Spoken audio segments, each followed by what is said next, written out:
Assalamualaikum student. This is the lecture of class 5. Date is 25 August 2020. Day is Tuesday. Chapter 4 page 87 word problem. This is first word problem. देख लें आप कि ये हैं word problem page 87 पे. ठीक है, आज हम इसके 3 word problem करेंगे.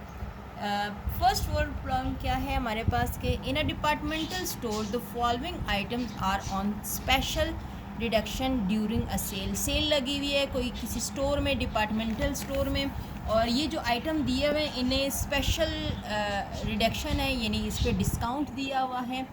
और इनमें कौन कौन सी चीज़ है? एक है फ्लास्क, एक है बकेट, एक है टूथपेस्ट और एक है कैमरा. और फ्लास्क पे कितने डिस्काउंट है? 10% डिस्काउंट है. बकेट पे 20% डिस्काउंट है. टूथपेस्ट पे 5% डिस्काउंट है. और कैमरे पे 15% डिस्काउंट है. अब ये जो डिस्काउंट होता है ना, ओरिजिनल प्राइस ये गिवन है, इनकी लिखी हुई है, और इतने परसेंट इनका डिस्काउंट है. अब ये 80 तो ओरिजिनल प्राइस थी इसकी. अब 10% डिस्काउंट हुआ तो प्राइस कम हो के कितनी हुई? सबसे पहले आपको इसका डिस्काउंट फाइंड करना होता है, फिर ओरिजिनल प्राइस में से वो डिस्काउंट को माइनस करना पड़ता है. फिर जो कम डिस्काउंट वाली प्राइस आती है आपकी रिडक्शन के बाद, तो वो आपके सेल प्राइस होगी जिस पे उन्होंने सेल लगाई होती है. अक्सर आप देखते हो कि अगर हमारे पास कोई जाते हैं हम किसी मॉल वगैरह में और 600 लिखा हुआ होता है, 600 को काट के उन्होंने 500 किया हुआ होता है और कहते हैं कि 5% या 10% डिस्काउंट है. तो ये जो 5% होता है ना, ये उसकी सेल प्राइस होती है, और ये जो 600 होता है ये उसकी ओरिजिनल प्राइस होती है. ये 5% हमें ख़ुद फाइंड करनी होती है अगर उन्होंने सिर्फ परसेंटेज लिखी हो. जैसे इन आइटम में परसेंटेज गिवन है, हमें ओरिजिनल प्राइस नहीं मालूम कि सेल प्राइस हमारे पास क्या होगी.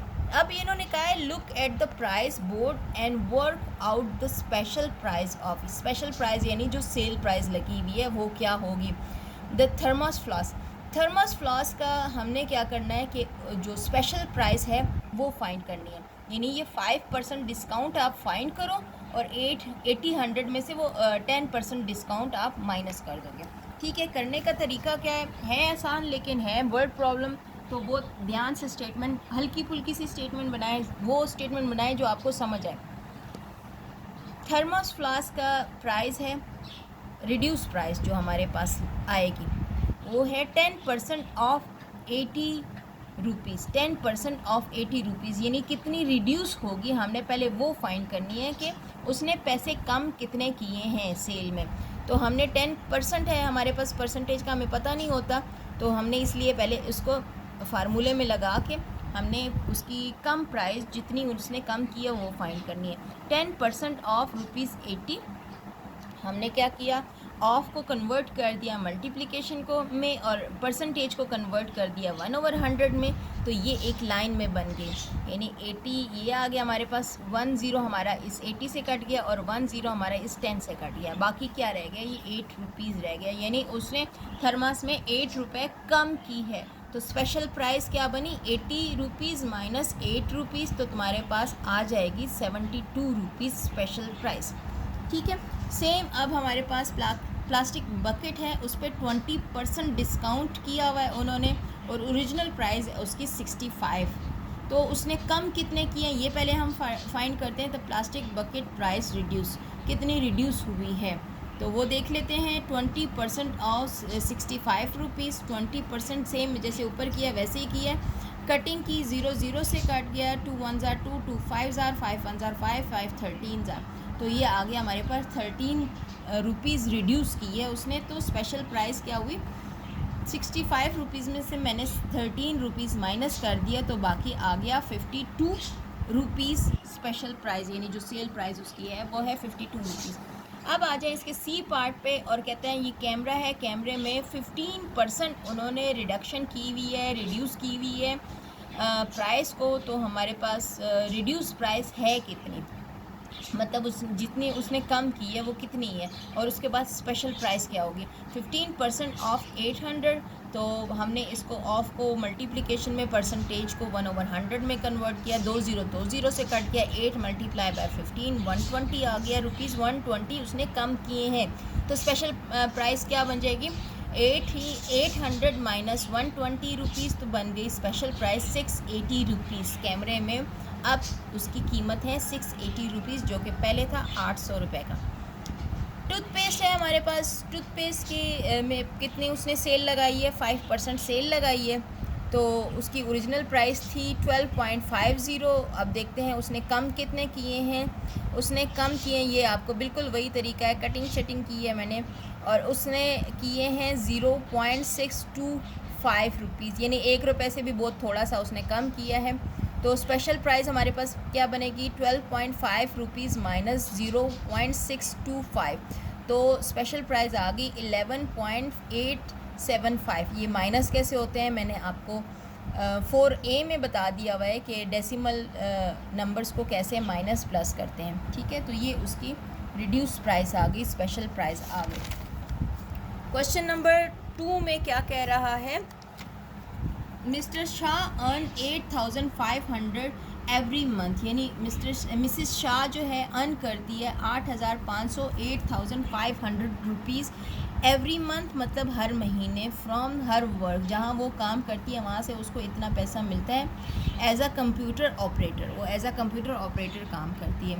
If her boss give her a 10% increase in salary, यानी 10% इंक्रीज़ हो गई है उसकी सैलरी, जितनी उसकी तनख्वाह थी पहले 8500, उसमें 10% इंक्रीज़ कर दो, तो वो कहते हैं how much will she now earn every month, every month वो कितना लेंगी, and how much will she earn in 1 year, यानी 1 महीने में वो कितना अर्न करेगी, और 12 मंथ में, 1 ईयर कितना होता है, 12 मंथ होते हैं, तो 12 मंथ में वो कितना अर्न करेगी।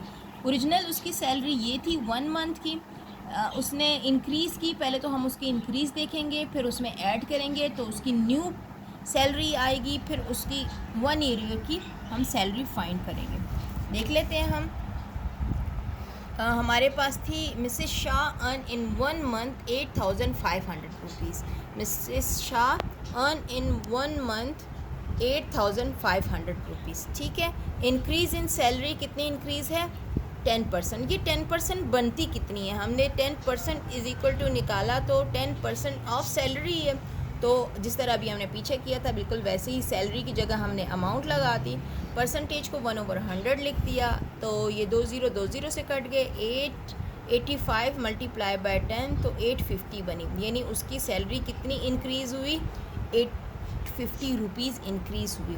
अब she earn now in 1 month, अब वो कितना अर्न करती है, पहले वाली उसकी सैलरी थी 8500, इंक्रीज़ हुआ 850, तो नई सैलरी उसकी बन गई है 1 महीने के लिए 9350।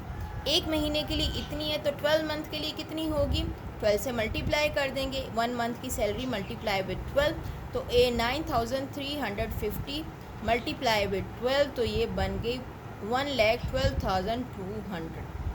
ठीक है, ये मिसेस शाह की 1 ईयर की आपके पास सैलरी आ गई। अब क्वेश्चन नंबर 3 पे आ जाए, क्या कहता है।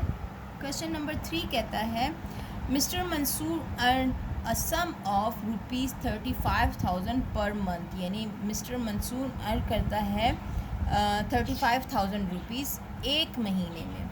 ही स्पेंड, वो खर्च कर देता है 75% ऑफ हिज सैलरी, यानी उसको जितनी तनख्वाह मिलती है, जितनी उसकी सैलरी है, उसका 75% वो स्पेंड कर देता है, खर्च कर देता है।